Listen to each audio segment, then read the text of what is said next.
अस्सलाम वालेकुम स्टूडेंट्स, उम्मीद है सब लोग खैरियत से होंगे।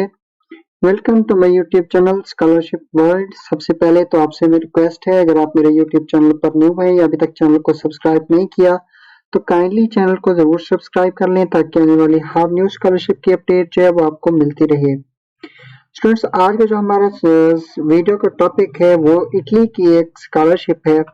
इटली की एक यूनिवर्सिटी है, ठीक है। ये जो है वो पीएचडी स्टूडेंट्स के लिए स्कॉलरशिप ऑफर कर रही है और इसमें जो है 10 कोर्सेज हैं और इस 10 कोर्सेज में से हर कोर्स जो है 5 जो पोजीशंस है वो दे रहा है स्कॉलरशिप के लिए, ठीक है। अब ये फुली फंडेड स्कॉलरशिप है और इसमें जो है वो कोई एप्लीकेशन फी नहीं है। विदाउट एप्लीकेशन फी आप लोग यहाँ पर अप्लाई कर सकते हैं, ठीक है। और इसमें मैं थोड़ा सा आपको ओवरव्यू दे देता हूँ स्कॉलरशिप का। 50 स्कॉलरशिप्स हैं, पीएचडी स्कॉलरशिप, ठीक है। यूनिवर्सिटी जो है वो यूनिवर्सिटी जो है स्कूला सुपीरियर मेरिट यूनियल। अब ये जो यूनिवर्सिटी है, यूनिवर्सिटी ऑफ फेडरिको सेकंड जो है, ठीक है, उसके अंडर है ये यूनिवर्सिटी और उसके थ्रू जो है वो ये स्कॉलरशिप्स ऑफर कर रही है। अपनी ही स्कॉलरशिप है इसकी, ठीक है। और डेडलाइन जो है, सबसे बेस्ट बात इसकी जो है वो, क्योंकि काफी सारी स्कॉलरशिप्स जो भी पीएचडी की हैं उनकी डेडलाइन जून में ही है, तो ये जो स्कॉलरशिप है इसकी डेडलाइन जो है वो अगस्त में है। इसकी डेडलाइन 27 अगस्त 2025 है और इसमें जो है स्टूडेंट स्टाइपेंड जो है वो बाकी सारी स्कॉलरशिप में 16,000 यूरो दिया जा रहा है, लेकिन इसमें जो है वो 19,000 यूरो जो है वो दिया जा रहा है। स्टाइपेंड भी सबसे ज्यादा है इसमें, ठीक है। और थर्ड ये इसका प्लस पॉइंट है, बाकी सब स्कॉलरशिप्स में या सब यूनिवर्सिटीज में जो पीएचडी प्रोग्राम है वो 3 ईयर का है, ठीक है। तो इसमें जो पीएचडी प्रोग्राम है वो 4 ईयर का है और जो कि आपसे जो है वो ज्यादा बेनिफिट भी देगा और एक साल जो है वो आपको ज्यादा ठहरने का मौका भी मिलेगा, स्कॉलरशिप भी मिलेगा और दूसरा पीआर के चांसेस भी आपके बढ़ेंगे, ठीक है। और इसमें स्टूडेंट्स जो भी जो है वो एप्लीकेशन फी रिक्वायर नहीं है और हर प्रोग्राम में 5 स्कॉलरशिप्स अवेलेबल हैं, ठीक है। तो चलते हैं अपने वीडियो की तरफ और देखते हैं कि क्या क्या क्राइटेरिया, कौन कौन से प्रोग्राम्स हैं, कैसे अप्लाई होगा, ठीक है, क्या रिक्वायरमेंट्स हैं इसकी, वो सारी चीजें देखते हैं। तो सबसे पहले स्टूडेंट्स आप जो है वो देख लें कि मैं जो आपको लिंक दूंगा तो वहां पर वीडियो के डिस्क्रिप्शन में 2 टाइप के लिंक होंगे। एक लिंक ये होगा जो यही जो वेबसाइट आपके सामने ओपन होगी, दूसरा जो है वो लॉगिन पेज का लिंक होगा ताकि आप लोगों को मुश्किल ना हो लॉगिन पेज ढूंढने की। तो सबसे पहले आपने करना क्या है कि यहाँ पर नीचे स्क्रॉल करने के बाद जो है वो आपने इस अनाउंसमेंट के ऊपर क्लिक कर देना है, ठीक है। Announcement competition for 41 cycle PhD program. तो एक ऐसा इंटरफेस आपके सामने शो होगा। अब इस इंटरफेस में फिर आपने स्क्रॉल करने हैं, ठीक है। तो ये देख लें कि इसकी लास्ट डेट जो है वो 27 अगस्त 2025 है और ये 30 अप्रैल को जो है वो 30 मई को जो है वो स्टार्ट हुई है इसकी एप्लीकेशन, ठीक है। और रेफरेंस ईयर कौन सा होगा, 2025 ही होगा। उसके बाद जो है आपने आ जाना है नीचे और नीचे आकर आपने इस कॉल को जो है वो डाउनलोड करके स्टडी करना है। तो जब आप इस कॉल को ओपन करेंगे तो एक ऐसा जो है वो पीडीएफ आपके सामने ओपन हो जाएगा। अब इस पीडीएफ में स्टूडेंट्स जो है हम हर चीज जो है वो डिस्कस करेंगे, डॉक्यूमेंट्स वगैरह, कौन कौन से कोर्सेज हैं, कितनी कितनी स्कॉलरशिप्स हैं, सब कुछ मैं आपको जो है वो यहाँ पर डिटेल में बताऊंगा। तो सबसे पहले तो आप लोग देख लें कि इसकी डेडलाइन जो है वो 27 अगस्त है, ठीक है। और उसके बाद जो है वो इसमें जो स्कॉलरशिप्स हैं 50 पीएचडी स्कॉलरशिप्स हैं और हर प्रोग्राम में 10 कोर्सेज है ना, 10 हर प्रोग्राम में 5 स्कॉलरशिप्स अवेलेबल हैं। तो सबसे पहले एसीएम में है जिसमें ancient Mediterranean archaeology and cultural histological research preservation culture heritage management and use. तो इसमें जो है वो 4 ईयर का प्रोग्राम है और इसमें नंबर ऑफ स्कॉलरशिप्स 5 है, ठीक है। और इसके प्रोफेसर का नाम जो है यहाँ वो गिवन है और प्रोफेसर का जो है वो ईमेल भी गिवन है और इस प्रोग्राम की वेबसाइट यहाँ पर अवेलेबल है। अब इस वेबसाइट पर या अपने प्रोफेसर से कांटेक्ट करके कोऑर्डिनेटर से जो है वो मजीद डिटेल अगर लेना चाहें तो ले सकते हैं, ठीक है। उसके बाद है क्लिनिकल एंड ट्रांसलेशन ऑन्कोलॉजी। इसमें भी जो है 4 ईयर प्रोग्राम है और नंबर ऑफ स्कॉलरशिप्स जो है वो 5 है, ठीक है। और उसके बाद है cosmology space science and space technology जो है वो इसमें भी 4 ईयर प्रोग्राम है और नंबर ऑफ स्कॉलरशिप्स 5 है, ठीक है। उसके बाद है जीनोमिक्स एंड एक्सपेरिमेंटल मेडिसिन। इसमें भी 4 ईयर है और 5 स्कॉलरशिप्स अवेलेबल है। अच्छा, उसके बाद जो है वो देखते हैं जीनोमिक्स आ गया। जीनोमिक्स के बाद ग्लोबल हिस्ट्री है, fifth global history and governance है, और इसमें भी 4 ईयर है और 5 स्कॉलरशिप्स अवेलेबल हैं। ठीक है, और उसके बाद है law organisational studies for the promotion of diversity and inclusion, तो इसमें भी 5 स्कॉलरशिप्स हैं और 4 ईयर प्रोग्राम है।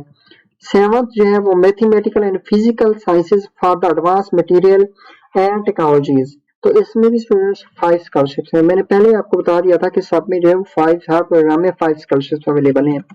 उसके बाद है modelling and the engineering risk complexity. उसके बाद है molecular sciences and earth and spaces. अच्छा, उसके बाद है text traditions and book cultures and Italian and romance studies. ठीक है, ये भी इसमें भी 5 स्कॉलरशिप्स अवेलेबल हैं। तो ये 10 कोर्सेज थे सारे के सारे जो मैंने आपको पढ़ के बता दिए हैं। उसके बाद जो है स्टूडेंट्स, अब यहाँ पर आप लोग देखें कि इसमें कोई फी नहीं है। इन्होंने कहा हुआ है कि नो फी फॉर कंट्रीब्यूशन, तो इसमें कोई भी फी नहीं है अप्लाई करने के लिए। ठीक है, और इसके बाद सक्सेसफुल कैंडिडेट्स जो भी होंगे तो उन्हें जो है वो रीजनल टैक्स जो है वो पे करना, वो जब आप हो जाते हैं तब वहां पर जो आपको स्कॉलरशिप मिलता है उसमें से टैक्स देना होता है। उसके बाद जो है पब्लिक प्रोग्राम्स जो है उनमें ऑल कैंडिडेट्स जो है वो अप्लाई कर सकते हैं और एवोल्यूशन में जो है वो अपने डॉक्यूमेंट्स सबमिट कर सकते हैं। अब यहाँ पर स्टूडेंट्स एक बात यह है कि अगर आप जो स्टूडेंट सिलेक्ट होंगे ना इवोल्यूशन प्रोसेस में, तो उनका डायरेक्ट इंटरव्यू होगा, कोई टेस्ट वगैरह नहीं होगा। सेकंड चीज ये है, जिन स्टूडेंट्स की डिग्री अभी तक नहीं आई या लास्ट सेमेस्टर चल रहा है, तो वो अपना होप सिटी के साथ अप्लाई कर सकते हैं। अब होप सर्टिफिकेट में ये होगा कि अगर कमेंसमेंट डेट तक आपको, इनरोलमेंट डेट तक, बल्कि इनरोलमेंट डेट तक अगर आपको डिग्री ना मिली तो आपकी स्कॉलरशिप कैंसिल हो जाएगी। अगर इनरोलमेंट से पहले पहले आपको डिग्री मिल जाती है तो फिर आपको स्कॉलरशिप मिलेगा। अब एडमिशन की रिक्वायरमेंट्स क्या है? सबसे पहले आपके पास मास्टर की डिग्री होनी चाहिए। ठीक है, मास्टर की डिग्री होना मस्ट है। और उसके बाद जो है वो successful applicant who do not already hold required degree. अब यही वो बात है जो मैंने आपको बताई है ऑलरेडी, इस सेक्शन में जो है वो कंप्लीट हुई बात है कि जो स्टूडेंट्स जो है जिनके पास डिग्री नहीं है तो कमें इनरोलमेंट डेट तक अपनी डिग्री लाजमी जो है वो आपने लेनी है, वरना आपकी स्कॉलरशिप कैंसिल हो जाएगी। अच्छा, उसके बाद एप्लीकेंट हुआ already position of PhD qualification issued by Italian university और have already bona fide benefited from scholarship program are ineligible. अगर आपने इटली में पहले जो है वो स्कॉलरशिप ली हुई है तो आप दोबारा इसमें नहीं अप्लाई कर सकते। ठीक है, उसके बाद है selection committee will certify evidence of non Italian degree. ठीक है, तो इसको भी देखा जाएगा। उसके बाद that does not apply for the candidate degree have already declared, इसको छोड़ दें, आपके काम की चीजें नहीं है। अच्छा, उसके बाद एप्लीकेशन का प्रोसेस। अब एप्लीकेशन का प्रोसेस ये होगा कि आपने ऑनलाइन अप्लाई करना है। जो भी उन्होंने क्लियरली कहा हुआ है कि application receive any other form will not be consider. Just आपने ऑनलाइन एप्लीकेशन फॉर्म में एसएसएम का अपना पोर्टल है, इस यूनिवर्सिटी का नाम है एसएसएम। ठीक है, तो इसी पोर्टल के ऊपर ही आपने सबने अप्लाई करना है। अच्छा, उसके बाद जो है वो डेडलाइन क्या है? डेडलाइन 27 अगस्त है। और उसके बाद deadline for the submission of reference letter. अब जो आपने रिकमेंडेशन लेटर सपोर्ट करने हैं अपने प्रोफेसर के थ्रू, तो उसकी लास्ट डेट जो है वो 29 अगस्त 2025 है। Candidate intending to apply for more than, अगर आपने एक से ज्यादा पीएचडी प्रोग्राम्स में अप्लाई करना है तो आपने हर एप्लीकेशन अलहदा से सबमिट करनी है। ठीक है, submit multiple application a separate one for each program they tend to apply. अगर आपसे एक से ज्यादा जो है प्रोग्राम्स में अप्लाई करना चाहते हैं तो सब प्रोग्राम्स की एप्लीकेशन अलग से सबमिट करेंगे। ठीक है, अच्छा, उसके बाद जो है फॉलोइंग रिक्वायर्ड डॉक्यूमेंट्स हैं। अब ये डॉक्यूमेंट्स आप लोगों ने सुन लेने अच्छे से। सबसे पहले जो है वो आपके पास पासपोर्ट होना है या आईडी कार्ड का होना लाजमी है। उसके बाद जो है सीवी आपके पास होनी चाहिए। अब सीवी का सैंपल उन्होंने दिया हुआ है, इसको भी यूज कर सकते हैं, वरना आपके पास जो जेरो पास है वो भी जो है वो सेम एज लाइक इन्हीं के सैंपल के मुताबिक ही होता है। उसके बाद है कॉपी ऑफ मास्टर थीसिस। आपके पास मास्टर का थीसिस का होना लाजमी है। Candidates to obtain their degree abroad without submitting their thesis are required to attach description of comparable research experience. अब जो आपने मास्टर में थीसिस की है उसकी डिटेल देना लाजमी है। ठीक है, और उसके बाद जो है एब्स्ट्रैक्ट है। इटालियन और English for master thesis of comparable research experience maximum जो है वो 1000 वर्ड से लेकर 6000 कैरेक्टर्स का होना चाहिए एब्स्ट्रैक्ट। ठीक है, उसके बाद जो है वो आपके पास होनी चाहिए ट्रांसक्रिप्ट।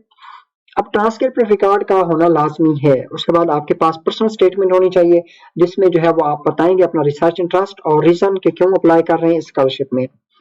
ठीक है, उसके बाद जो है वो आपके पास साइंटिफिक रिपोर्ट फॉर और रिसर्च प्रपोजल। अब रिसर्च प्रपोजल जो आपने रेडी करना है स्टूडेंट्स, वो इन्होंने सैंपल यहाँ पर गिवन है। इस सैंपल को भी यूज कर सकते हैं। अगर आपने खुद बनाया हुआ रिसर्च प्रपोजल तो वो भी यूज कर सकते हैं। ठीक है। अगर इनका पुट जो है वो सैंपल यूज कर लें तो वो ज्यादा बेस्ट रहता है।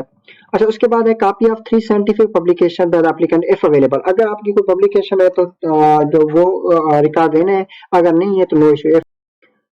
तो इफ अवेलेबल लिखा हुआ है, ये ऑप्शन हो गया। उसके बाद साइन स्टेटमेंट ऑफ वेरासिटी। अब वेरासिटी ये होता है स्टूडेंट कि आपने जो है वो इस सैंपल को जो है वो फॉलो अपलोड डाउनलोड करना है। अब डाउनलोड करने के बाद जो है इसमें ये होता है कि आपने जो है वो क्लियर कट कहना है, मतलब ऐसे समझे कि ये एक हल्फ होता है कि भाई मैं जो भी एप्लीकेशन में अपने रिक्वायर्ड डॉक्यूमेंट्स दे रहा हूँ वो सारे के सारे सही हैं, ठीक है, कोई गलत डॉक्यूमेंट्स नहीं दे रहा।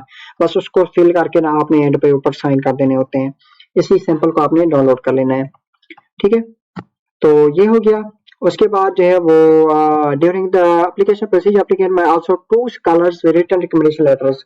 अब ये है कि आपने अपने दो प्रोफेसर का डाटा यहाँ पर पुट करना है। उसके बाद वो यूनिवर्सिटी जो है वो आप जो है वो उसी वक्त ईमेल सेंड कर दीजिए अपने प्रोफेसर को। आपने अपने प्रोफेसर से कांटेक्ट करना है कि सर मेरे जो है वो रिकमेंडेशन लेटर्स अपलोड करते हैं ऑनलाइन एप्लीकेशन सिस्टम में, ईमेल आया होगा आपको, ठीक है। उसके बाद सिलेक्शन प्रोसेस किस बेस पर होगा? एकेडमिक रिकॉर्ड और क्वालिफिकेशन के बेस पर, ठीक है। साइंटिफिक रिपोर्ट जो आप रिसर्च प्रपोजल देंगे और पर्सनल स्टेटमेंट जो देंगे उसके बेस पर, और ओरल इंटरव्यू की बेस पर, ठीक है।